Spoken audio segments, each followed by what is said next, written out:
That's so good. much better. Oh, that sounds really good. Wow. Yeah, you sound good. That's like night and day. Shoo, shoo. Welcome, welcome, welcome, welcome, welcome, welcome, welcome, welcome. Welcome, people. It's our very first Saturday special, brought to you by my buddy, my pal, my buddy old pal, one of my bestest friends, someone I love dearly, John Mark Richardson. Let's go. Let's go.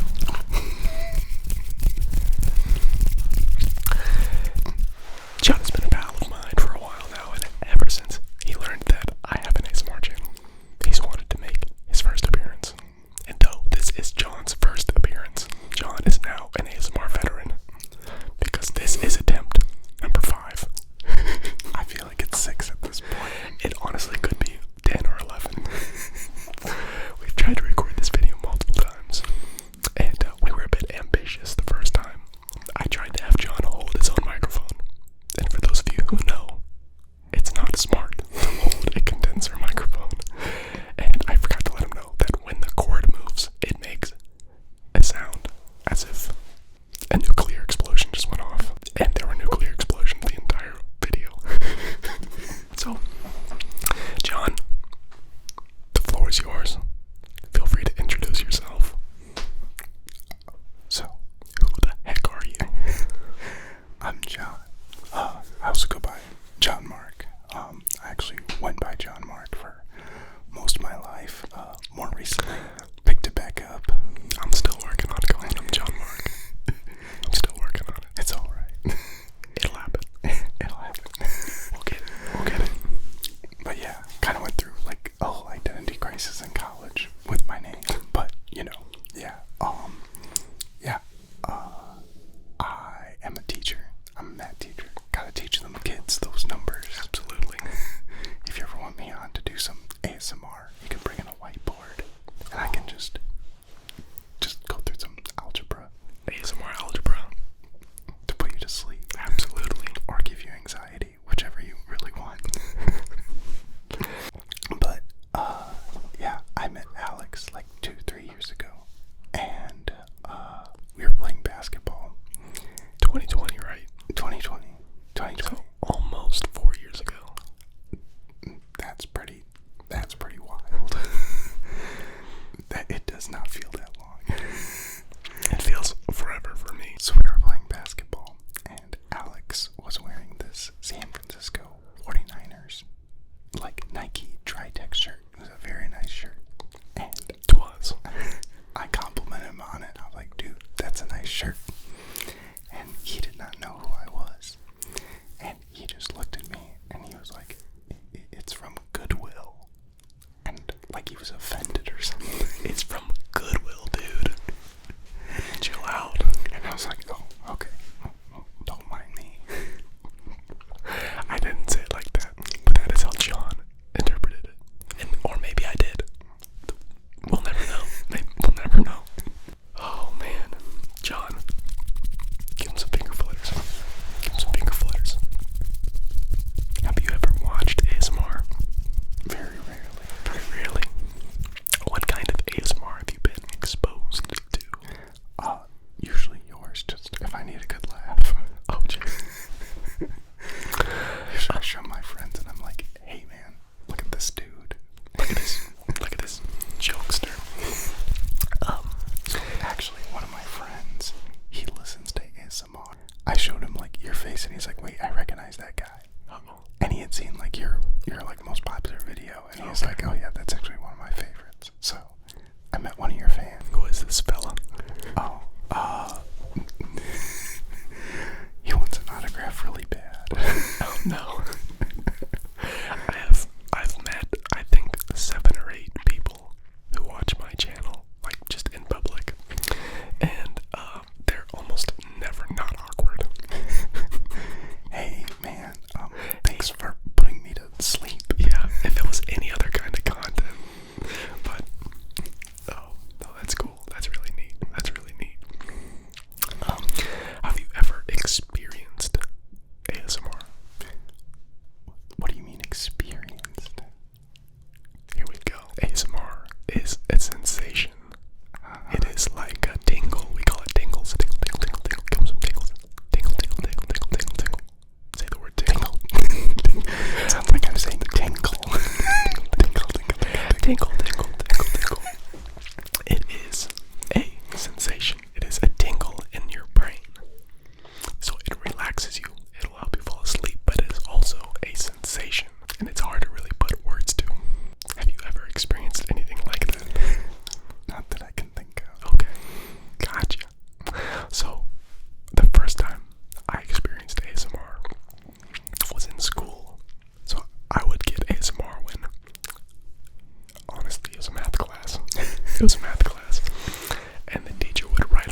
on the way that she was writing, the way that she was talking, and I don't really know why it There's gave me a that certain term for that. yes.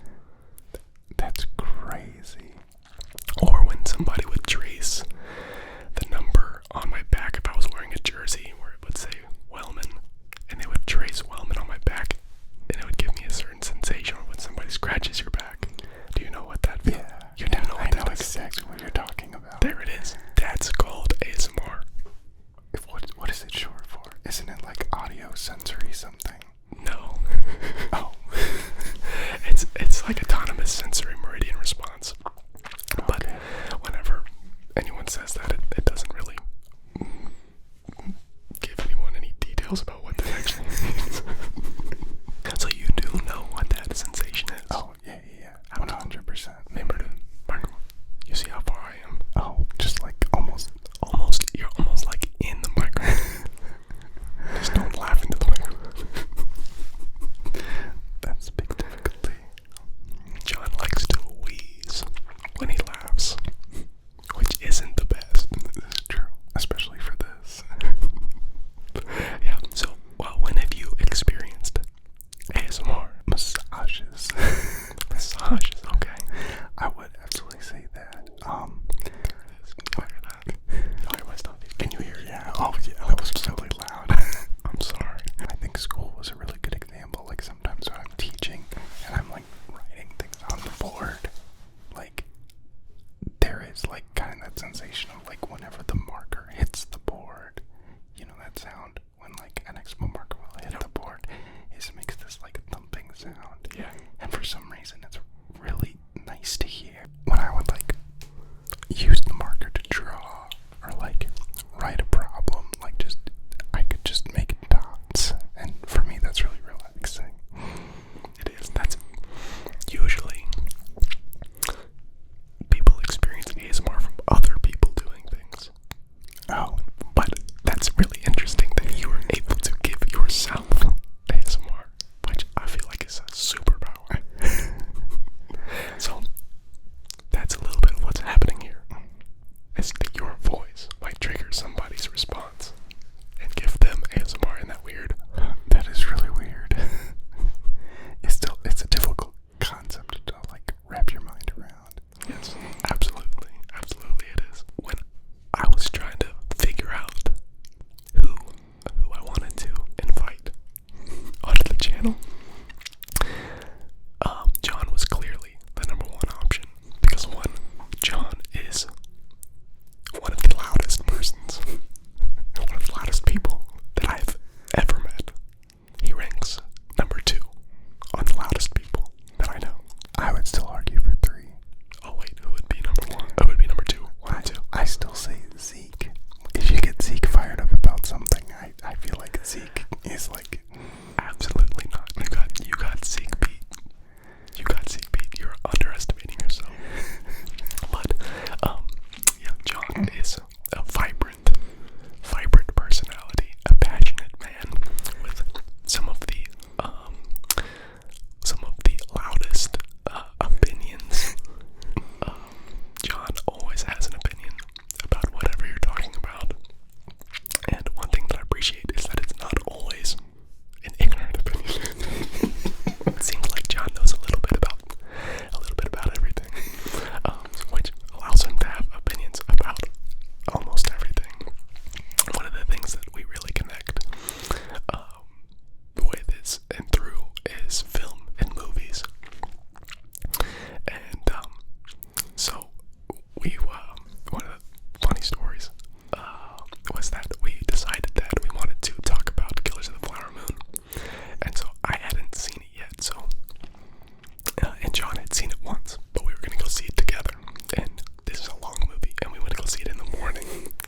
So John stopped at McDonald's, and he was a little bit late to the showing. So the movie's like 10 minutes in, and I'm watching for somebody to come in late and walk up the stairs. I'm sitting at the very back of the movie theater. The very back, like my back was on the back of the movie theater. And this couple walks in, and they're holding food, and I thought that this was John and his girlfriend.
have some sort of end goal. What's the story you're trying to tell?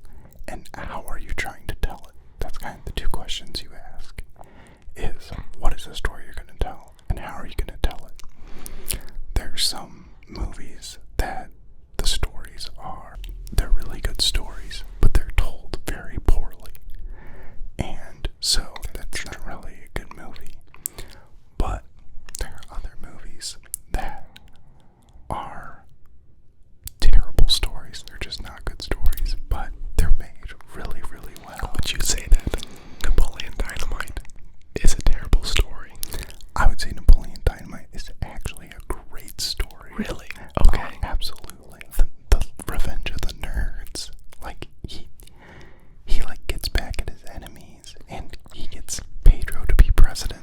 Napoleon Dynamite is like one of those rarities where a lot of people look at it and you'd be like, I feel like this is just so dumb. But when you really look at the complexity of his character and how he relates to others, and about like he starts off with really no one, but then he meets the girl and then also just becomes good friends with Pedro, is like you can actually see he has a purpose, and his friendship drives him towards his goal.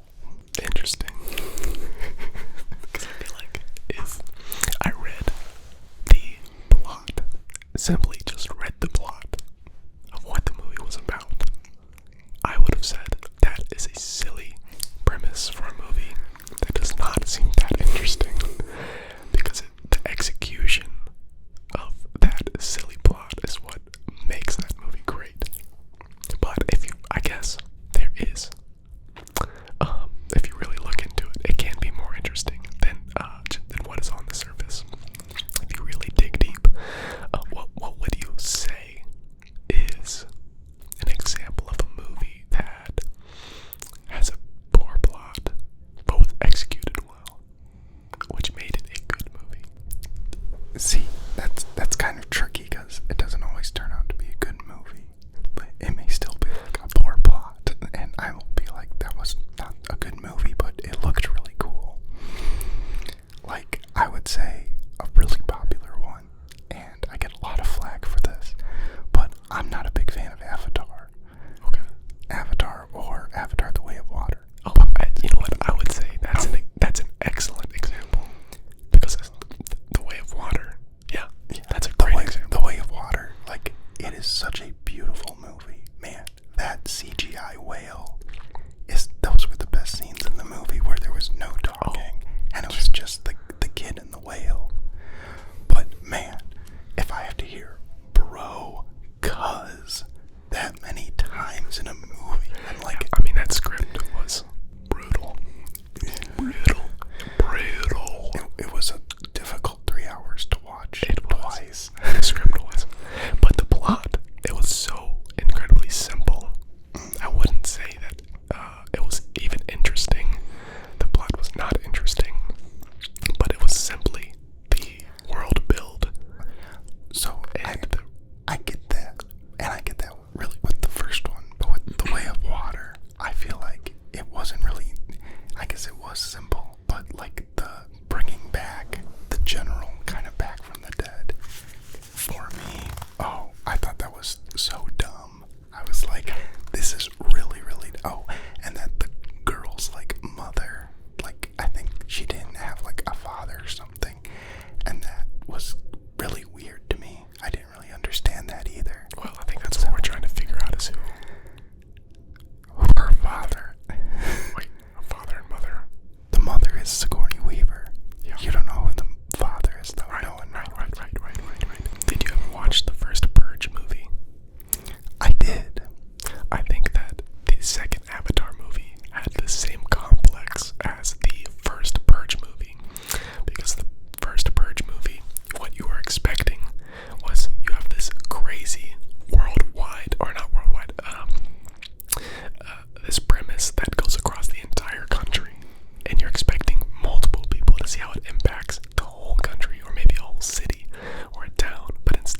she's not saying Jack, and it's like she should just say bro. Cuz, Bro. yo, bro, can we get off this boat? Yo, cuz, can you scooch over so I can get on that door with you? So, yeah, the reason we wanted to watch, why we chose Killers of the Flower Moon is because John's a pretty big fan of Martin Scorsese. Martin Scorsese. What is it? Martin Scorsese. Oh, Lord. Martin. Do you think that would be good for ASMR? Martin. Just have me a list of words with the letter T, and then just me read them out. John pronounces his T's better than anyone that I know. Button. About to destroy somebody's eardrums with that one. But yes, he loves Martin Scorsese, and this was one where John was really excited for it as soon as he heard that it was coming out. Like 4 years ago or something. They heard that it had Leonardo DiCaprio and some of the modern goats of acting, and the current living goat in Martin Scorsese as a director. So just if you can briefly, because I know that John can talk about how much he loves Martin Scorsese, but can you briefly explain why you like Martin so much? So, he does something that I find is pretty incredible with his movies. I think a lot of directors, they want to get from point A to point B and then end it and be like, this is the moral of the story and this is what you learned. But I feel like Martin Scorsese doesn't do that. Is he says, here's a story, here's some characters, now you decide what you learned. It's very different. His movies are very story driven rather than purpose driven, if that makes any sense. But there is still a purpose to it. He talks a lot about redemption and are characters redeemable, and he gives you the movie itself as evidence of this is why this character may be redeemable or may not be redeemable.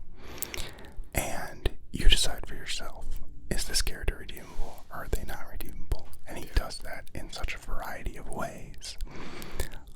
He does it through gangster movies, he does it through biopics, he does it through religious movies like Silence, The Last Temptation of Jesus Christ. Like, he does it in so many different ways that I was actually listening to or watching one of his interviews lately, or right before we did this, and in order to convince the Osage people to be able to tell this story and to make the movie, they were unsure, and the meeting lasted like 2.5 hours, and in order to help convince them, he handed them a copy of Silence.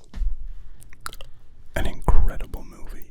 And one of the people in that meeting had seen that movie, and it was because of that movie and the way that movie was made that he was able to gain the trust of the Osage people to tell that story with integrity and honesty, which is really neat. That is really cool. I wonder if it has anything to do with like cultures wise. Is that like Absolutely. that's such a big thing in Silence, is like the Japanese culture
reason why I love Martin Scorsese, because that's not what he does. He doesn't have an agenda. His whole thing is, here's a story, here's a character, we're going to focus on this character, and now you decide, was this character redeemed or not? Yeah. Like, are they justified in their actions? Which is usually a no. Right. Like, and then, are they redeemable? Which is really neat, really cool, and it allows conversation to take place after, where not everyone will come to the same conclusion. Not everybody picks up on, or a lot of people will have different opinions on relationships or interactions that happened, and that's pretty neat. That doesn't happen in a lot of movies. I would say it's usually pretty black and white. And his movies are just so beautiful. That was his stomach that time. That wasn't mine. Yeah, Let's go. I'm pretty hungry too. I handed it off. But anyways, yeah, his movies are just so beautifully made. Like, even The Wolf of Wall Street, which is a wild movie, it is such a well-made movie. Like, it's just the different sets he has to use, the different, the cinematography he does, like Silence. I remember in Silence, there's a scene where three Japanese are getting like crucified by these waves, and I almost cried just because it was so intense. And there's no like talking, it's all you can hear is waves crashing, and it's like, wow. Killers of the Flower Moon. What have you? I mean, it's been about a month since we watched it for your second time. At this point in time, what are your initial or this isn't initial thoughts anymore? These are, I guess, refined thoughts on the movie. I feel I've been disappointed with 2023, and I think that's why the first time I watched it, I was very quick to give it a 5, because I always feel wrong about not giving at least one movie a 5 that I've seen in theaters per year. You're just hungry for a 5. Like, I just really wanted it, and the second time I watched it, I was like, that second half, not really even the second half, it's kind of like, if you broke the movie into fifths, gonna do some math here for you. If you broke the movie into fifths, the fourth fifth, like the fourth act before the last act, it kind of drags.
joke really comes from his unself-awareness.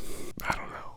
I guess that's where it comes from, but he's kind of dumb. He's kind of dumb, but which is why William Hale's able to manipulate him the whole time throughout the movie. But it's interesting because Leo also genuinely loves his wife Molly in the movie, like actually loves her. They get married, and so William wants him to marry her for the money, but Ernest genuinely, truly falls in love with her and marries her because he loves her, has 3 children with her because he loves her. But throughout all of that, he never tells his uncle no when he is basically, convincing him to take advantage of her, even to the point where even though he loves her more than anything except maybe money, he's poisoning her in her deathbed, slowly killing her off, even though he actually loves her. Now, when we use that word love, right, it's like this, it's a foreign, like worldly view of love, I guess. It's not the love that I would say he doesn't actually love her, but in the world that we live in, they would say yes, he does love her. But that's what fascinates me about the movie, is that their relationship is so complex. So I have a question for you. Okay. I just thought of this. So, Okay. talking about Arthur and his wife, would you say that, and I could be dead wrong in this, I'm new to this concept of ASMR. Would you say there was a reference to ASMR in the movie? Oh, really? When he goes over to her house and he they're about to drink whiskey, but then it's like raining really hard and you can hear like these raindrops coming down. Okay. And he acts like it's nothing different, but she's like, there's something spiritual about listening to rain. Would that be ASMR? Not for me. It could be for some people. I mean, rain is a relaxing sound. It does relax me, but it doesn't trigger my ASMR. So it could have been ASMR. I guess that's a subjective answer. But for me, no. Because I guess that was, does like listening to like rain, because like sometimes I'll listen to like rain sounds to put me to sleep because it like really relaxes me, but that's not ASMR. It can be. It can be. You're not the ASMR judge over here. I'm not. Because even when I watch ASMR, I don't always experience it. I just get relaxed by it. So it could be. ASMR is becoming a very broad term. It's no longer just a sensation. It's also like a genre of sounds, videos. So yeah. All right. Let's wrap up our discussion about Ghost of the Flower Moon. What's your takeaway? My biggest takeaway was that I recently saw Napoleon, and I was very disappointed in it. And Ridley Scott, I think, is a great director, but he's out of his prime now. He does not make very good movies anymore. So my biggest takeaway is that I think what makes Martin Scorsese maybe the greatest director of all time is how consistent he is. Like, I don't think I've ever seen a Martin Scorsese movie that was less than a 4, maybe 4.5. I think like it's very rare where you can critique him on like what he does, because it's just he does it so well. And with this movie specifically, I think he did something a little different with Arthur's wife's name. Gosh, I'm blanking on her name. Molly, I think is her. Yeah. You just called him Arthur. I know. See, it's Ernest. I think her name is Molly. Yeah. Was Molly. You really don't see a lot of strong female characters in Martin Scorsese movies.